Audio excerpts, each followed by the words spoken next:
Hey, it's NPR's Book of the Day. I'm Andrew Limbong. What I love about film criticism is that if you look closely enough at any movie, you can see fingerprints of history. You can see what was going on in Hollywood at the time, what was happening in the broader culture. You can see what audiences were really responding to, but also what they weren't really feeling. In a bit, we'll hear about a new book that goes deep into the creation of the classic movie Sunset Boulevard. But first, entertainment reporter Ashley Cullins has a new book exploring the history of the Scream franchise. It's called Your Favorite Scary Movie. And this is a franchise where the main prop in the first movie's most iconic scene is a house phone, multiple house phones actually, and by the middle of the series they graduated to live streamers. And Cullins talks to NPR's Ayesha Rascoe about how technological change shaped how Scream filmmakers decided to scare us. That's ahead. This message comes from NPR sponsor Hulu, The Twisted Tale of Amanda Knox. In 2007, Amanda Knox was halfway around the world, studying abroad in Italy. She had no idea that her dream would turn into a nightmare. Inspired by the actual events of her wrongful conviction and 15-year fight for freedom, watch the Hulu original series, The Twisted Tale of Amanda Knox, now streaming on Hulu and Hulu on Disney Plus for bundle subscribers. Terms apply. It's 1996. Sydney Prescott is on the front porch, wireless phone to her ear with the antenna up. Nice try, Randy. Tell Tatum to hurry up, okay? Bye now. If you hang up on me, you'll die just like your mother. Do you want to die, Sydney? Ghostface appears almost immediately after, and then again and again and again, through a series of Scream films that's still ongoing. Ashley Cullins has written a new history of the Scream franchise called Your Favorite Scary Movie, and she joins us now. Welcome to the program. Hi, thanks so much for having me. Kevin Williamson and Wes Craven created Scream. What did each of them bring to this movie and then to the series? Both of them brought just a deep, pure love for the horror genre. Mm-hmm. And this was coming at a time when people weren't really taking horror seriously. And so Kevin, when he wrote this movie, was essentially trying to just write the kind of movie he wanted to see. So he built out this story that was a true slasher, but also brought attention to all of the tropes that had become so exaggerated over the years. And then Wes Craven, who actually declined several times to make this movie, he brought his understanding of human psychology and how to scare people. And the combination of their two talents just created something absolutely brilliant. Scream was an enormous success. But at first, the bigwigs were hating the direction of the movie, including like that classic first scene with Drew Barrymore. Talk to me about that. Yeah, so anytime they're making a movie, right, the executives who aren't on set get sent dailies, which is just raw footage so that they can kind of keep tabs on how things are going. They're just seeing Drew Barrymore walking around holding a telephone. And so Wes Craven knew what he was building. Everyone around him knew what he was building. They could feel it was going to be great, but the studio was a bit like, this isn't scary. So they cut together the opening sequence to show them, and that did the trick. They were like, okay, we see it. You never told me your name. Why do you want to know my name? I want to know who I'm looking at. What did you say? I want to know who I'm talking to. I was really struck by the lengths the team went to avoid leaks when it came to making the sequel. Yep. There were no expectations when they were making the first movie, right? And so when you're shooting a sequel out of a canon, not only are there expectations, but there's also fandom wanting to know everything and wanting to know the mystery. And they came up with some really creative solutions. My favorite was the paper that they printed the scripts on. There's actually a picture of it in the book. It was this like maroonish brown stripe down the middle. So when you're looking at it in person, you can just barely read it, but it's impossible to photocopy. It shows up black. Oh, wow. They had secret codes written in the margins in case something did get out, that they would know who it was that leaked it. It's just so fun to think about how that must have felt at the time. Probably ridiculous and like a bit of a headache. But also a little bit like being a spy. Yeah, this coincided with the rise of internet fan culture, right? And the rise of the internet. Is that the way that the internet kind of shaped Scream at that time? Or were there other ways that it kind of had an impact? Well, when you just look at sort of the way that each of these movies examines culture, in the second movie, she gets a prank call because people have heard her story, and she looks at the caller ID. Yeah. And caller ID was like just becoming a thing. Yeah. And then by the third movie, they're making movies about the movies. And by the fourth movie, people are starting to become internet famous, and there's commentary on social media. And that actually was like a little bit maybe too ahead of its time, because they were live streaming things, and the killer wanted to be famous for being a victim. And that time period, that was, like the early 2010s, was just before everybody really went nuts with social media. Well, if you want to be the new version, the killer should be filming the murders. It's like the natural next step in a psycho-slasher innovation. I mean, you film them all real time, and then before you get caught, you upload them into cyberspace. Making your art as immortal as you. Not to implicate him. What do you think about how the use of comedy in the movie shaped it as a scary movie and just like, as a movie overall? It diffuses the tension, right? It gives you a little bit of a break from being scared, which makes it more rewatchable. Also, it disarms you. You're not tense waiting for something to happen, and they catch you out of nowhere, and it makes the scary part scarier. Scream 7 is set to be released in February. What are you hoping for out of that one? I am just so glad to see Kevin Williamson directing it. No spoilers here, obviously, but I was able to visit set, and the atmosphere felt a lot like what people had described to me when they talked about being on Wes Craven sets. There was an energy there that gives me very high hopes for this movie. You interviewed so many people involved with the movies and fans of the movies, but obviously you weren't able to talk to Wes Craven because he died in 2015. What would you most want to ask him? I would want to ask him if he's happy with how his career went. Because it was a sore spot for him. He saw himself as a director, not as a horror director. He was a storyteller. Music of the Heart starring Meryl Streep was like his passion project. And I don't know that he ever really felt appreciated for how brilliant he was as a filmmaker during his life, because people just didn't take horror all that seriously. But now they do. Now they do, so yeah. If he could see how people talk about him now, I would be really curious to know if that changes how he feels about his filmography. That's Ashley Cullins. Her book is Your Favorite Scary Movie: How the Scream Films Rewrote the Rules of Horror. Thank you so much for speaking with us. Thanks for having me. This message comes from Schwab. Everyone has moments when they could have done better, like cutting their own hair or forgetting sunscreen, so now you look like a tomato. Same goes for where you invest. Level up and invest smarter with Schwab. Get market insights, education, and human help when you need it. Learn more at schwab.com.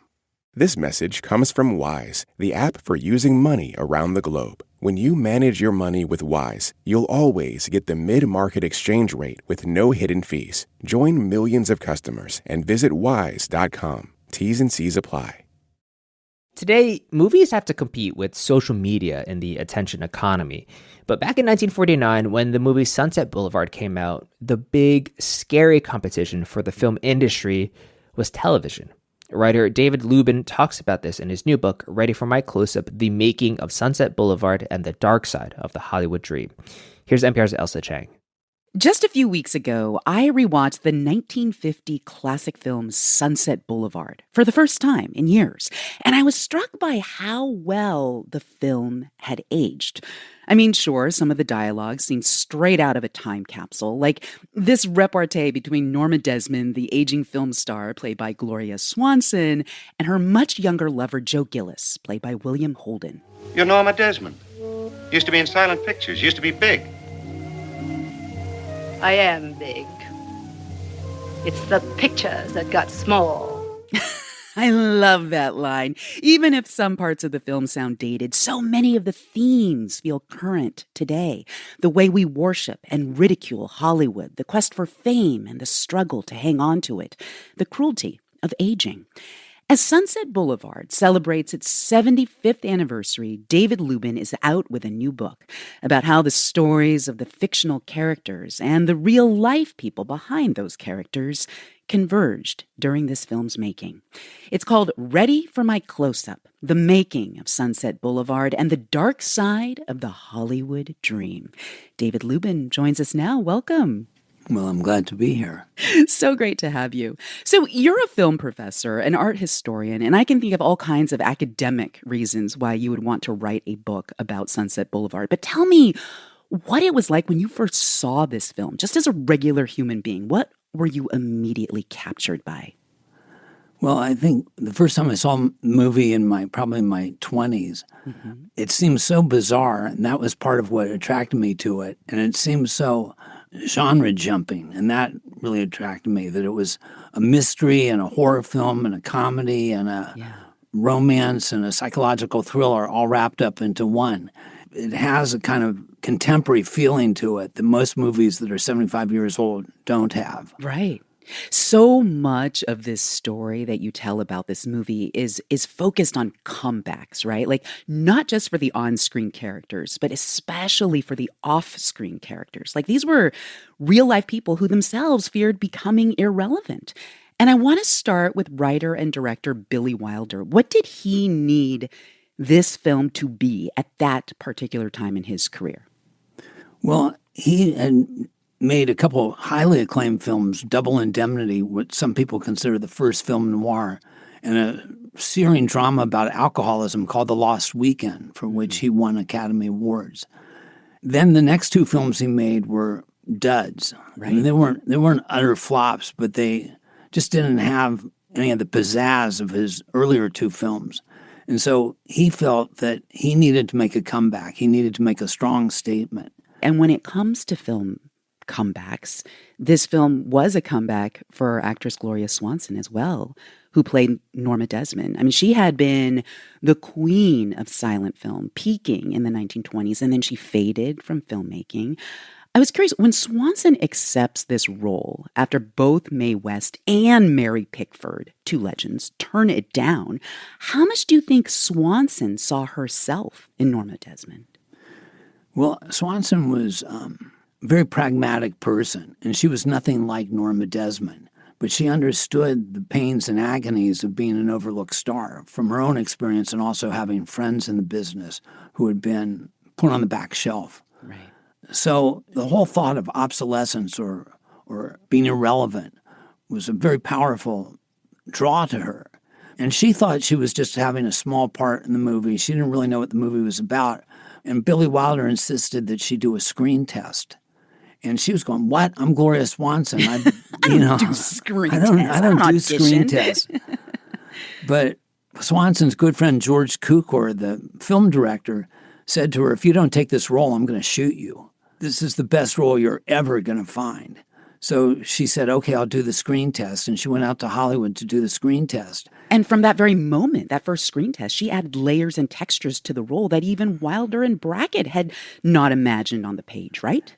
Yeah, so the clip you played of I Am Big, it's the pictures that got small. She just seemed so radiant and so powerful and also like a Gorgon. She was monstrous. I also want to play a cut of this outstanding speech that Swanson gives in this film, talking to William Holden's Joe Gillis. Let's take a listen. Still wonderful, isn't it? And no dialogue. We didn't need dialogue. We had faces. There just aren't any faces like that anymore. Maybe one, Garbo. Those idiot producers. Those imbeciles. Haven't they got any eyes? Have they forgotten what a star looks like? I'll show them. I'll be up there again, so help me. David, you write that this is one of the top speeches ever delivered on film. Tell us why. Oh, I got chills listening to it just now. Swanson is an anachronism within the film. She acts in silent film rhetoric.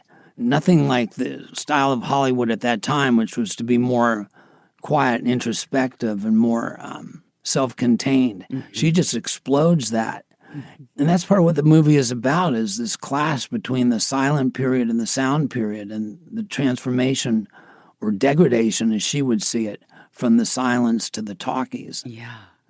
There's also, in this film, the larger comeback question for the film industry itself during the mid-20th century, right?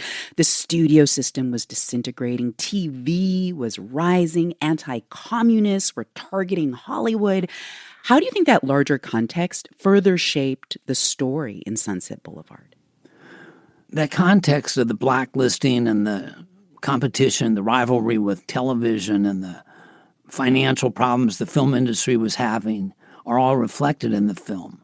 In fact, in 1946, Hollywood sold more tickets per capita than at any time in its history. But by 1949, when Sunset Boulevard was shot, mm-hmm.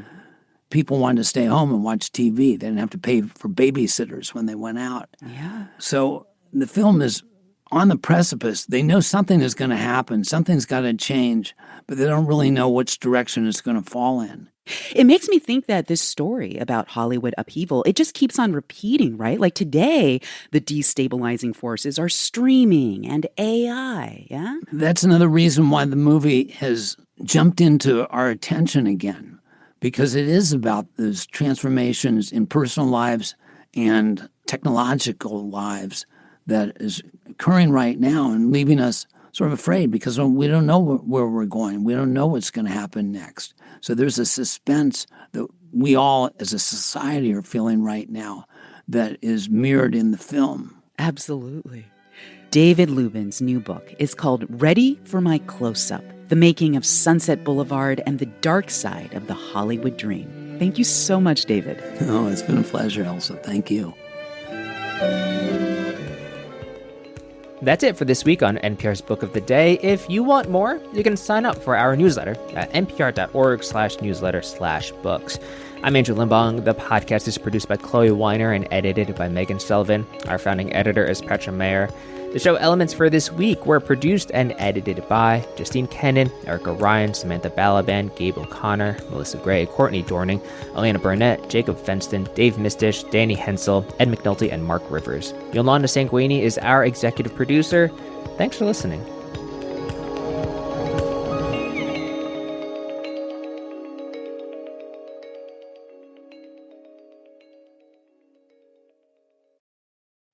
This message comes from Jerry. Car insurance shopping used to be a nightmare. Endless forms, hold music, and mysteriously rising rates. Thankfully, there's Jerry. Jerry handles the entire insurance shopping process, from comparing quotes side by side to purchasing your policy and even helping you cancel your old coverage, all in one app. In just minutes, Jerry can check for quotes from up to 50 top insurers. So before you renew your policy, download the Jerry app or head to jerry.ai/NPR. This message comes from NPR sponsor Thrive Market.